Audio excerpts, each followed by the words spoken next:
Floating Point has been an Australian major Smash Bros. Ultimate Tournament series since 2023, and the most recent one, Floating Point 2026, took place in Chippendale, a suburb of Sydney in New South Wales. It took place over the weekend from April 24th to the 26th and had 162 entrants competing to take home the title of champion. A lot of great sets were played, there were some big upsets, and some great Cinderella runs. This tournament featured 6 of the top 10 best Australian players, according to ShoeStats Oceania PR, as well as a good majority of the top 50 players. As a resident Queenslander myself, I was eager to see some of the Queensland talent perform well and hopefully take home the gold. My name is Matthew, better known online as SaxGod001, and today we'll be talking about everything that happened with Floating Point 2026. But before we get into the matches and results, let me tell you how the whole process of making tournaments in Australia works.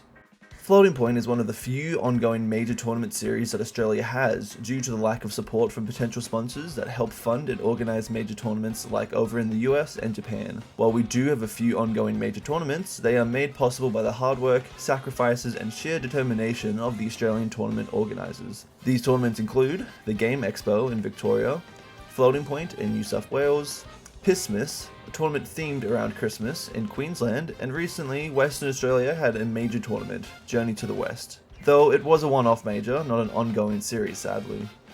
I would also like to mention that Phantom was held in New South Wales for a few years, but recently has been a Victorian tournament series as of 2024. Just a quick side note, that Australia hasn't actually ever had an A-tier tournament, which counts as a major tournament, since our players' points don't add up to the threshold for that. So keep in mind when I say major tournament, we have only ever had B tiers at the highest, though we count them as majors in Australia.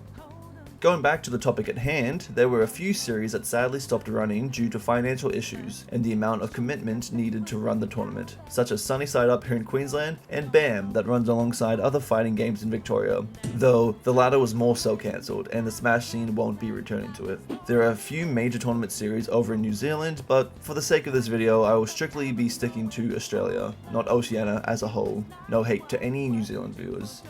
Now, in terms of starting up a major tournament series, TOs need to consider a multitude of things, with the big ones being the number of attendants, the venues, and the cost of the entire thing. Some smaller concerns usually surround public transport, as it's the best way to get to and from the venue for all players, interstate or not, and if the chosen venue will have decent internet to hold streams for viewers at home to watch their favourite local champions. When it comes down to it, a lot of Australian tournaments are held in universities, since it's a lot cheaper. I asked a few TOs around Australia and they all agreed on the pricing being ridiculous, with some saying that the potential venues around can be overly expensive if they don't have an inn to help out with the pricing. The only thing that can make the financial situation better would be sponsors, and trust me when I say, the Australian Smash scene would be lucky if even one organisation could consistently sponsor to help out the scene. TOs explain that due to the overall numbers of attendance in the Ultimate scene going down, hopes of any sort of sponsorship are dwindling, with some TOs saying that waiting for the next potential Smash game is the only way the scene could be saved. However, this is not to say that the Australian majors will stop anytime soon, rather that TOs are putting all their efforts mainly into keeping the community alive, over trying to find any sort of sponsorship or support. With a new potential Smash game on everyone's mind, the amount of hype and new players that would come with a new title will be the big momentum push to grab onto potential sponsors. Thankfully, a good majority of the players here in Oz are very dedicated to this 8-year-old game, so the community can still stand strong as a family, playing with and pushing each other to continuously improve in this small scene. With this, I think I've given a relatively good overview of the behind the scenes of Australian Smash Bros majors, so now it's time to get into everyone's favourite part of Smash Bros Ultimate, the fighting. Starting this off, here is an image of the top 96 seeds of Floating Point 2026. If you would like, pause the video for a bit to thoroughly examine, and comment down below who you think won the tournament. To briefly mention some of the pool matches and what went down, we have a few upsets that happened very early on. Starting off with some small upsets, we have Quizzo, a New Zealand Robber main and the 74th seed who beat Paris, a New South Wales Wolf main and 42nd seed for an upset factor of 2. KJSM Radio, a South Australian King K. Rool main and 103rd seed beat Suckencuck, the 39th seed and a Kirby main from ACT, or the Australian Capital Territory for those who don't know, for an upset factor of 3. The 100th seed, Cheesy07, a Donkey Kong main, who we'll speak more about later, beat the 36th seed of Con Gaming, a Fox main from South Australia for an upset factor of 3, and Cheesy07 again beat Isaac, another Fox main, but from New South Wales, who was the 29th seed for an upset factor of 4. Damn, they must be really comfortable with that matchup. There were more upset factor forwards being Phosphor, Min Min from Victoria and the 49th seed beating Johto, a Crom main from New South Wales as the 16th seed, and Skinny Pat, a Victorian Byleth main and the 85th seed beating Queensland's best King K. Rool main, J-Rods, as the 21st seed. One final Pools match we need to talk about is Pinky vs Morjoni. The Queensland Mennonite main and 70th seed beat Morjoni, another Donkey Kong player who was seeded to finish 8th overall, with an upset factor of 7, tied for the biggest in the tournament. Going into day 2, the top 64 winners side seemed like normal, aside from the upsets in day 1. Some more notable upsets include Toaster Panini, a Sora main from the ACT and the 46th seed, beating a fellow Queensland player, Smay, the 14th seed, and a Corrin main for an upset factor of 3 in winners round 1. In winners round 2, Corey, a Pokemon trainer and Rob main from Western Australia, who played Pokemon trainer the entire tournament and the 40th seed, beat Meme God, the 9th seed and an Aegis main from Victoria, for an upset factor of 4.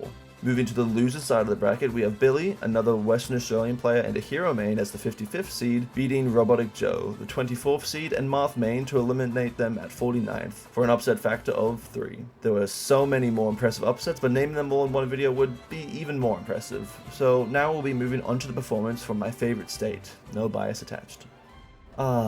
Queensland, the state of sunshine, humidity, and our vibrant beach culture. While the state prides itself on being an inclusive state and having a strong sporting culture, symbolized by the maroon colour, which has been used by teams such as the Brisbane Lions in the AFL and the Brisbane Broncos in the NRL, we don't have the greatest performance with Smash Bros when it comes to big majors either in our home state or in others. In all the recent majors that see a ton of interstate competitors like Phantom 2025 that was held from July 18th to 20th last year in Victoria, the Queensland end-of-year major Pisma 6 that was held from December 5th to 7th in 2025, and this one, Floating Point 2026. No Queensland players made it to the top 8, even despite 2 being seeded to make it at Pisma 6. Now, I'm not trying to throw shade or say that Queensland as a whole sucks at Smash Ultimate.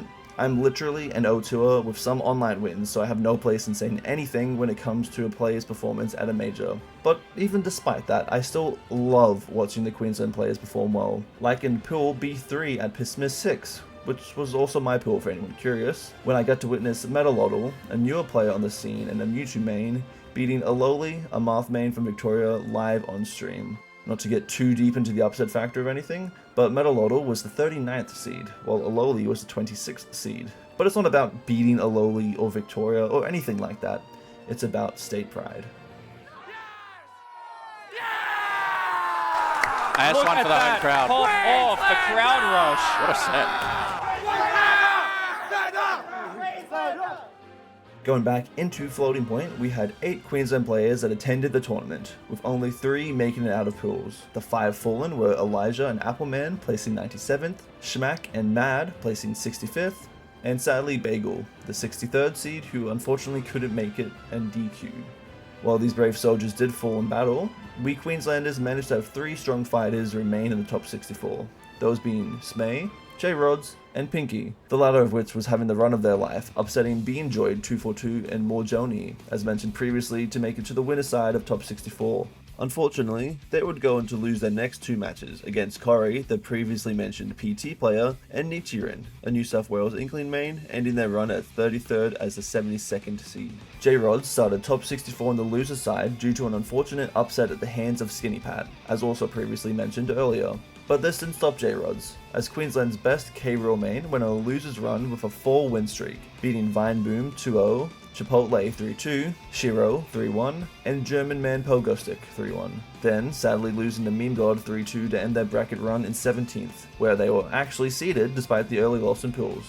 Now on to Smay, Queensland's strongest warrior since around May of 2024, and while they lost the title for the season between September and December of 2024, they've reclaimed their title and held it since. Smay started top 64 in the winner's side of bracket before being upsetted by Toaster Panini as also previously mentioned. They then went on a tear through losers bracket, beating Froggo 3-1, Finn, a previously Queensland Snake player, before moving down to Victoria 3-0, Ryan 3-2 as an upset before losing to Didi 3-2, a warrior main from Victoria who is consistently ranked from between the top 15 spots for Australia's best. This landed Smay in 13th as the 14th seed.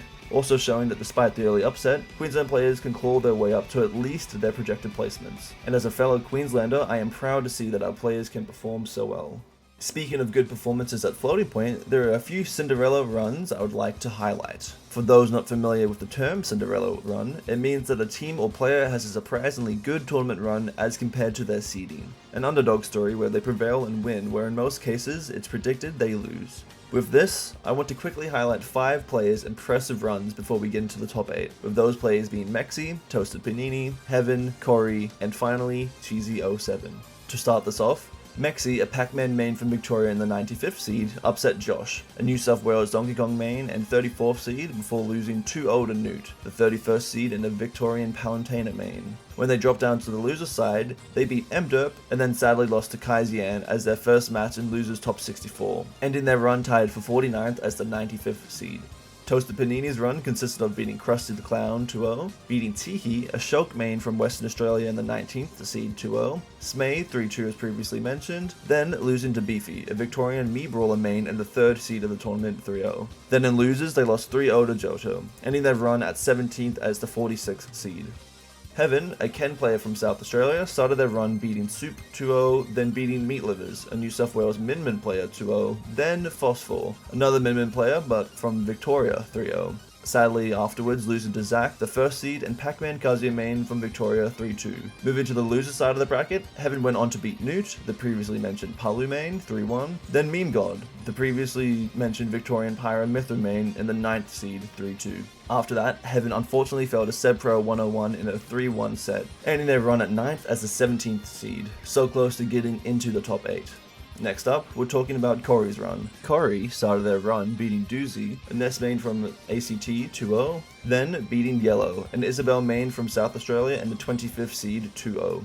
In top 64, they beat Pinky, the previously mentioned Queensland Meta Knight 3-0, then also beating Meme God 3-2, then losing to Zack 3-1. Down in the loser side of the bracket, they also then lost to Raylo, also known as Aura Farming Boat Kid, a Mii Swords Fighter main from New South Wales and the 6th seed of the tournament in a close Game 5 set, ending Corey's run also in 9th as the 40th seed.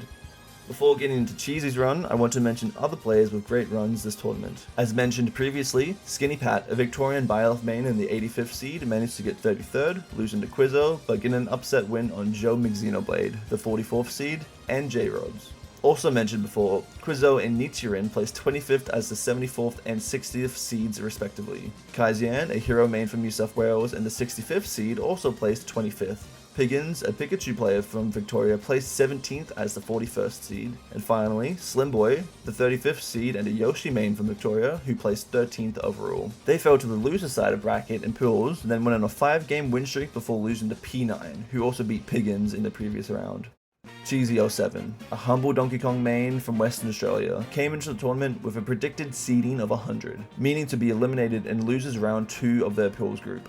Cheesy07 beat Thank You Have Fun 2-0, then beat Isaac 2-1 and Con Gaming 2-0 as mentioned earlier. Donkey Kong vs Fox is usually seen as one of Donkey Kong's worst matchups, with majority agreeing it's a -2. While I will say there is potential to beating Fox in the matchup of being cheesed off stage, no pun intended, and focus on edgeguarding Fox with his explodable recovery, the issue comes with the neutral. DK is a big-bodied character and easy to combo, and Fox is a fast character that can take great advantage of that, dishing out huge damage in the advantage state, while DK can struggle in his disadvantage state against Fox. With all this being said, Cheesy07 still managed to win in the matchup and 4 out of the 5 games back to back. Now in top 64, Cheesy07 was faced against Skelbo, a Victorian Rob main and 4th seed of the tournament, where he sadly lost 3-0, and now down on the loser side of bracket had to face Kaizen, who was also on a great tournament run as mentioned earlier. Despite their best efforts in a close game 5 set, Cheesy07 unfortunately fell to Kaizen to end their insanely good tournament run at 33rd.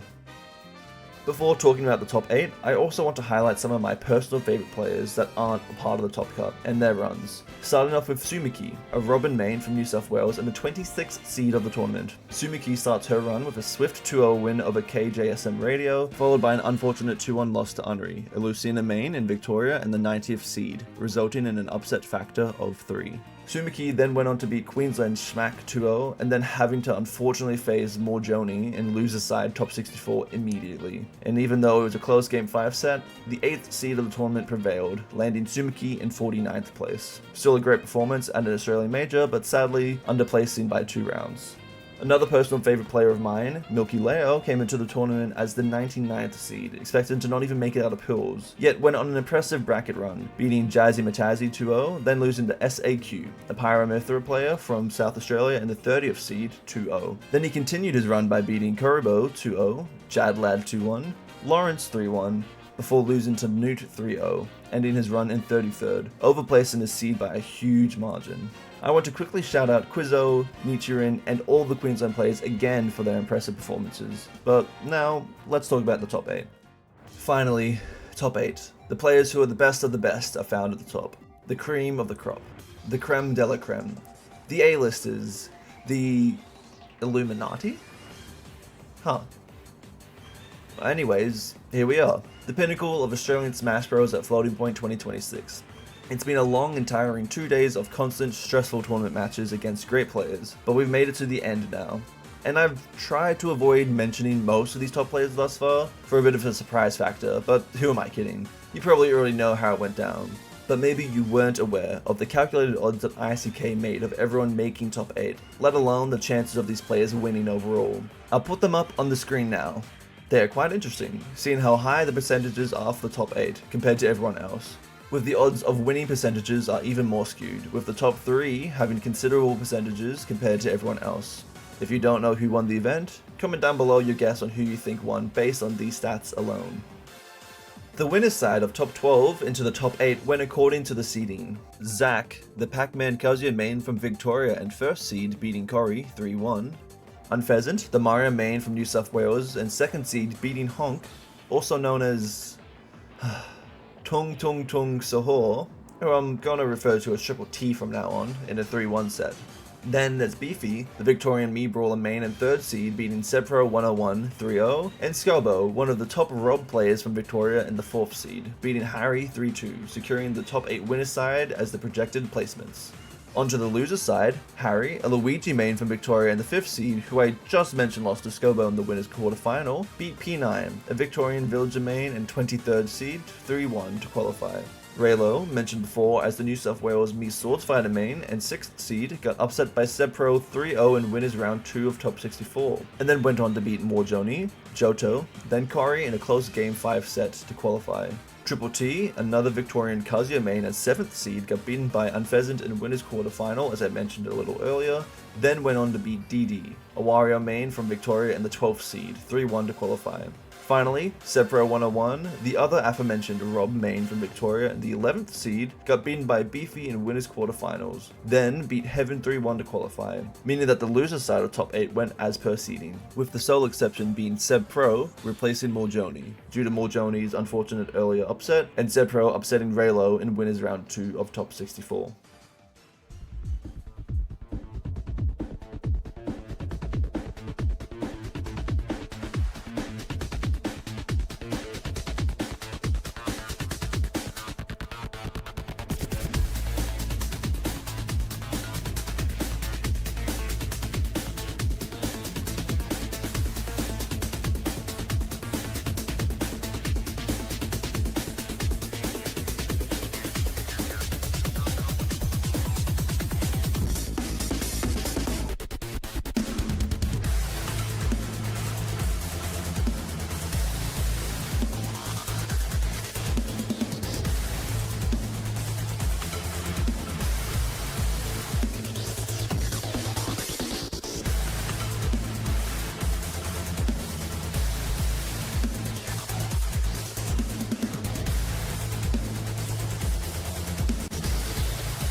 Looking at the top 8 now, we can clearly see that 6 of the 8 players are from Victoria, while 2 are from their home state, New South Wales. Unfortunately, no Queensland players, but there's always next year. And I do want to quickly point out that there is immediately 2 Rob vs Kazuya matches, which is quite the coincidence, and to top it all off, all 4 of those players are from Victoria. Now for the top 8, we'll be covering them in the order they were streamed, which starts with ZebPro 101 vs Honk. Before this match had started, the score between them was 6 wins to ZebPro and 3 wins to Honk, the last 5 matches being 3-2 in Honk's favour. And let's see if he can keep the streak going. The first game starts off with a bang, with the first stock being taken in under 40 seconds. ZebPro really capitalized off the openings he got, pushing his advantage state and keeping Honk in the corner and off stage, while Honk was good at delaying and mixing up his recovery and fighting out of the corner. Fists and lasers go flying back and forth throughout the set until Honk hits a 0 to death at the start of the 4th game, and uses that momentum to close out the set, beating ZebPro 3-1 and eliminating him at 7th as the 11th seed, with Honk moving on in bracket. It's coming. It's coming. Oh! We're playing like T right now.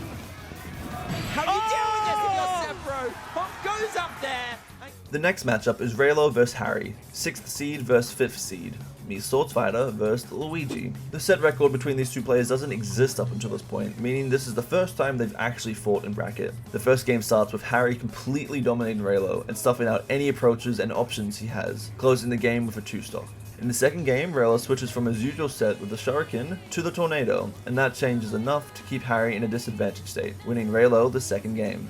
The next few games go back and forth, with some unfortunate SDs and a reverse 2-stock from Raylo in Game 4. Game 5 sadly has more SDs from Harry this time, and Raylo uses that loss of momentum from his opponent to win him the set, eliminating Harry also at 7th as the 5th seed, with Raylo moving on to the losers quarterfinals with Honk. He's lingering on that ledge, too comfortable for his own good. No, he's dead. He's done it. Malakoff bet it all. But who will be their next opponents? We're moving up to the winner's side to answer that question. The first stream set of the winners semi-finals is Zach vs Scobo, the second of 3 Rob vs Kazuya sets in top 8. However, Zach and Scobo have fought against and alongside one another for years, with the set record being 89 to Zach and 38 to Scobo. The first game is what we would consider a scrap fest, an explosive first game that goes back and forth. You can tell that they've played a multitude of times before. The explosive games continue, and both Rob players so far have utilized the gyro to great extent, and Scobo wins game 2 with an excellent laser snipe, as Zach is offstage. The next 2 games ends with a 2-stock from both sides. Then, in game 5, Zach takes Scobo's first stock in under 10 seconds. Scobo fights back with hyper-aggression, with a down-tilt tech chase sequence into an up smash to end Zach's second stock. Now onto last stocks, the game becomes tense, with both sides not giving an inch, but one person has to fall, and unfortunately for Zach, he gets hit off stage with Scobo relentlessly edgeguarding him until he runs out of resources, meaning Scobo wins the set 3-2, and Zach moves down to losers quarterfinals. Oh, no! He went Matrix mode, but it wasn't enough. No air dodge. No, also no more resources left. I will say, these guys seemed way more familiar with the Rob vs Kazuya matchup in comparison to Honk vs ZebPro. However, it can also just be due to how familiar the players are with each other and their playstyles. On to the next match, we have Beefy and Unpheasant. While they haven't fought before, Unpheasant actually won Floating Point of 2025, while Beefy got 17th. And let me tell you, this might be the most fun set of the entire tournament. Beefy, who's gone on the most impressive run of the tournament so far and hasn't dropped a single game at all, versus Unpheasant, the reigning champion of last year's Floating Point. This will be the set that determines the winner. The set starts off with Beefy commanding the lead, with both sides throwing out plenty of moves, but not much seeming to connect properly, especially from Unpheasant. Even with Beefy's strong start, Unpheasant claws out the victory, making Beefy lose his first game of the tournament. However, in game 2 you can see that Beefy keeps his momentum and crushes Unpheasant in a 2-stock fashion. In game 3, Beefy takes the first 2 stocks, and while Unpheasant does start to recover and adapt, Beefy yet again 2 stocks the New South Wales Mario. In the 4th game, Unpheasant truly locks in, taking the first stock and seeming to have Beefy completely figured out. However, one of Beefy's main win cons appear, grabbing Unpheasant at 55% on a platform, and you know the rest. Being patient this time. Oh, careful. Hold on. While Unpheasant doesn't let that falter his performance, he slowly crumbles as Beefy takes the 3-1 victory, moving to winners finals while Unpheasant drops down to the losers quarterfinals. He makes it back. Could be a huge moment of the set. Dash attack's gonna punish. Back air's gonna do it for sure. Even with Unpheasant winning the first game, Beefy seemed truly unstoppable, with the up air machine Me Brawler having plenty of time to shine, and Nair and up air being great tools to stuff out Mario's approach options and to get high consistent damage strings and kills. Now we're going from one twin back to the other. If you're confused, I'm saying this because Beefy and Honk are actually twin brothers, and as far as I'm aware, the first twins to ever be in top 8 of a major Smash Bros tournament, for Australia standards, possibly ever. But now, in losers quarterfinals about to face Zack, Victoria's best player, a higher ranked Kazuya player, and with a 9-0 record in favour of Zack, Honk is looking at a potential elimination in 5th place. For the first game, Zack abandons the Ditto, in preference to play as Pac-Man against the Triple T Kazuya, which looks to work out very well as he controls the game's speed and forces the play at his pace. This war of attrition continues until Honk fires back with insane movement and Kazuya's invincible dash to get through the onslaught of projectiles and take the first game. On the back foot, Zack switches to Kazuya to start the mirror match, and as a reward to the viewers, we get to see that both players' first stocks are taken before the 30-second mark. Though we do see that in this game, Honk has some very impressive edge guards on Zack, allowing Honk to continue the win streak at 2-0 now. The third game starts with Zack taking the first stock and keeping a good lead on Honk. Now on last stocks, Honk retaliates with good aggressive options and closes out the stock with a final gambit, using the invincible dash and hitting an electric wind guard fist into back air to take Zack's last tournament stock, ending the set in 3-0, which is super impressive considering the 9-0 win streak Zack had on Honk. He's being so passive. Oh, we're gambling it all! Oh my god! Zack gets eliminated in 5th place as the first seed, as Honk moves on to losers semi-final, resulting in an upset factor of 5. Onto the other set of the quarterfinals. On the loser side, we have the two last remaining New South Wales players, Raylo and Unpheasant, who have faced the bracket 26 times before this, with the score being 25-1 in Unpheasant's favour. Unfortunately for Raylo, Unpheasant would continue his dominance in the matchup, as the first game starts off strong for him, with Raylo struggling to keep up. The patience from the two fighters is shown on full display, with Unpheasant taking the two first games in a 2-stock fashion. Raylo's adaptation to Unpheasant in the third game goes on full swing, as Raylo takes the first stock for the game, and his slower, more methodical playstyle against Mario paying off in full. While Unpheasant does well to fight back, Raylo gets a good edge guarding sequence against the second seed to take the third game. The pace of the fourth game slows right down, as the first stock gets taken in a full 2 minutes into the game. Not being biased, but Unpheasant hits a cool bear to down smash confirm to take Raylo's second stock. Then later, in desperation to get back into the game and onto stage, Raylo uses his side B to recover past the ledge. But Unpheasant predicted that and hits an up smash out of shield, taking the set over Raylo 3-1, eliminating him in 5th as the 6th seed, his predicted placement. Meaning Unpheasant moves up to meet Honk in losers semi-final. Crazy jab. You don't see the jab 1-2-3 often from Mario, but very valid in this case. Oh, that's a regrab. Oh, that's gonna kill for sure. That is it. But before that, we're moving up to the winners finals to see Beefy vs Scobo. These two Victorian titans have played 63 times previously, with the set being 44-19 in Scobo's favour. In recent times, however, Beefy has dominated the wins. Showing his dominance, Beefy hits an up air string on Scobo to take the first stock in 30 seconds, then finds another one later to take the second stock. Scobo brings the fight back to last stocks, but Beefy quickly closes out the match and wins game 1. The second game starts off slower, with Scobo playing well defensively, ruling out most of Beefy's options, though he retaliates with good explosive openings. Via just escaping another up air string for the last stock and taking Beefy's last stock, Scobo takes the second game, and the third game via a great edge guarding sequence against the Brawler, a character known for struggling offstage. Beefy in game 4 takes a commanding lead, taking Scobo's first 2 stocks before Scobo even takes 1, and ends game 4 in a 2-stock. And the game 5 has to be the most intense game thus far. With an explosive start, both players take their opponent's stock early on, but then the game slows right down during the second stock, with Beefy and Scobo scrambling to take the next stock. Scobo prevails first and puts Beefy on his last stock, with Beefy taking Scobo's stock almost immediately after. Scobo seems to dominate the last stock, but a down tilt bear from Beefy followed by a potentially bad DI from Scobo allows Beefy to take the game and the set 3 games to 2. He gets the weight, okay. Good bit of damage, still 93. Oh my god, we are neck and neck back in! Down tilt back in. That was it? What? No! There's no way! How did that kill?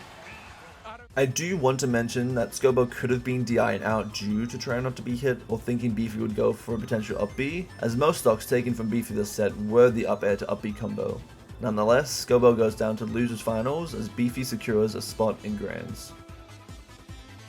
We're jumping back to losers semi-finals to talk about Unpheasant vs Honk, with this set already being played in this exact tournament. I mentioned it earlier, but Unpheasant beat Honk in winners quarterfinals 3-1, which secured a top 8 spot for the best ranked Australian player as of the 2025 rankings, and sent the Victorian Kazuya down to losers. This set has a lot on the line. The winners quarterfinals run back, the last remaining New South Wales player versus one of 3 Victorians left in the bracket, and a big hill for Unpheasant to retrieve his #1 spot, both overall and from the last year's floating point. Before we get into this match though, I do want to remind everyone that this was the matchup we were meant to be seeing in Grand Finals, as Zach the Cozier was seeded first and Unpheasant second, though now we're seeing it in losers semi-finals, and with Honk's Cozier as the victor between him and Zach. Now getting into the first match, Unpheasant shows us why he is the best ranked Australian player over Zach, as he takes command in game 1, keeping Honk at the ledge and offstage, draining him of his resources to take stocks. Unpheasant takes the first game, and keeps up momentum going into the second game where he takes the first stock and does great damage to Honk's second stock before Honk fights back.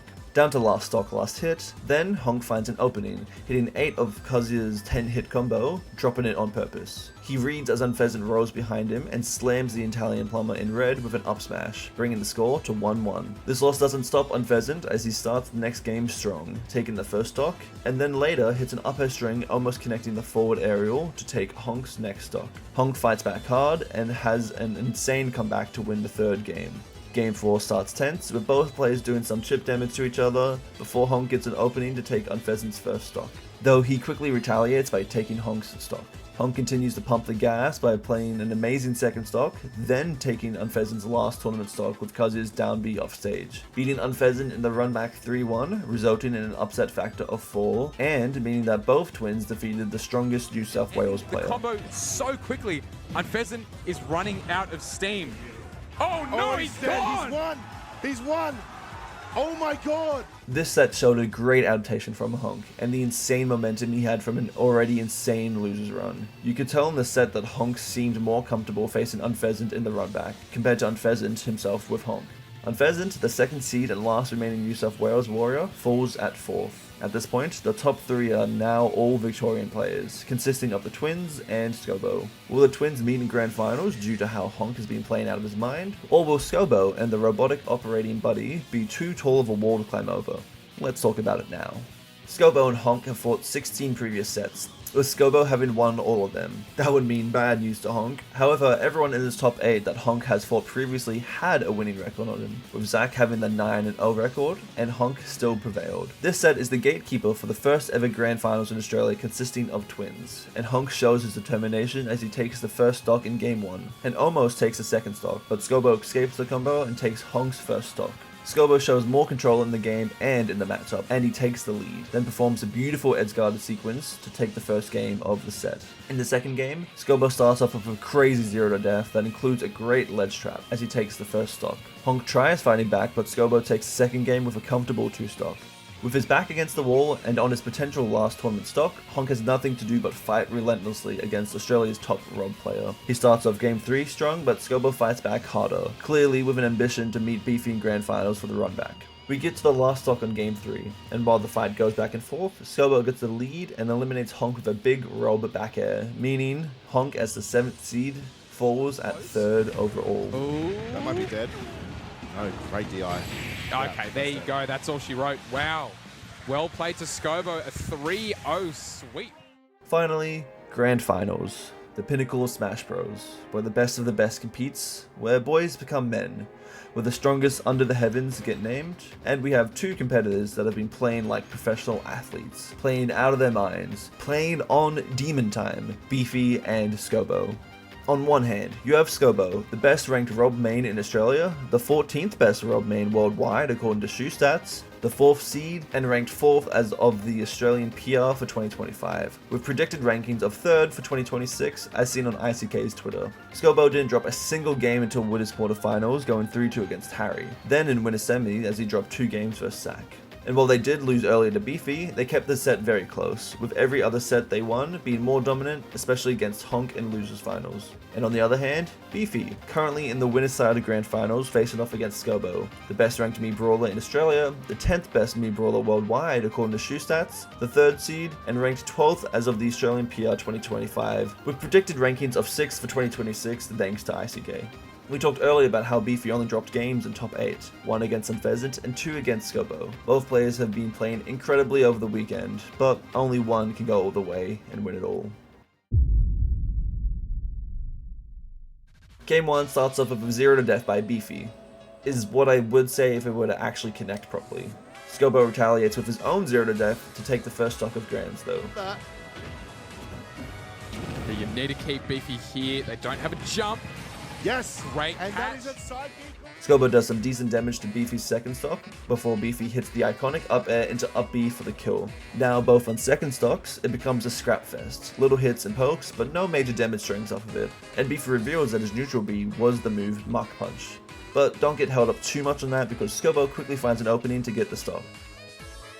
A bit more fighting later, and Beefy finds the kill on Scobo, bringing it down to last stocks, but unfortunately for Beefy, his stock starts on 52%. A few stray hits go back and forth, with Scobo seemingly controlling the neutral, but inevitable, just like the times will change, Beefy finds an up tilt, leading into the up air strings into up B to steal game 1 from Scobo. Oh, I'm trying to go for the grab there.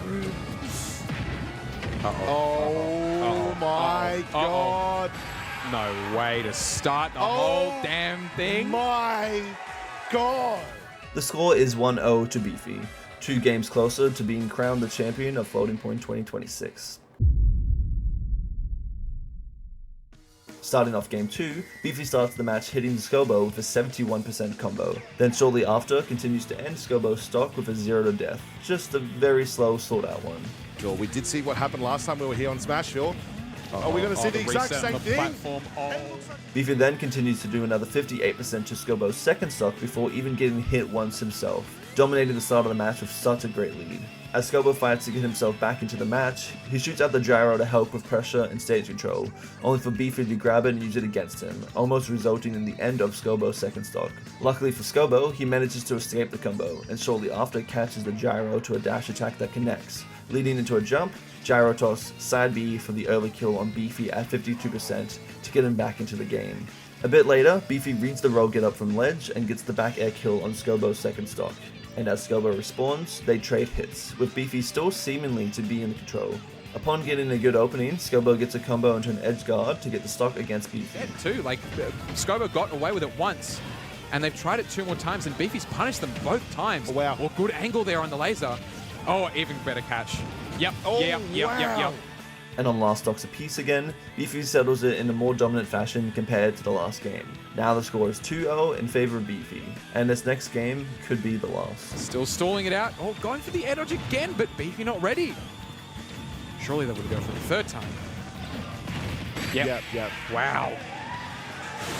Damn. We are 1 game away.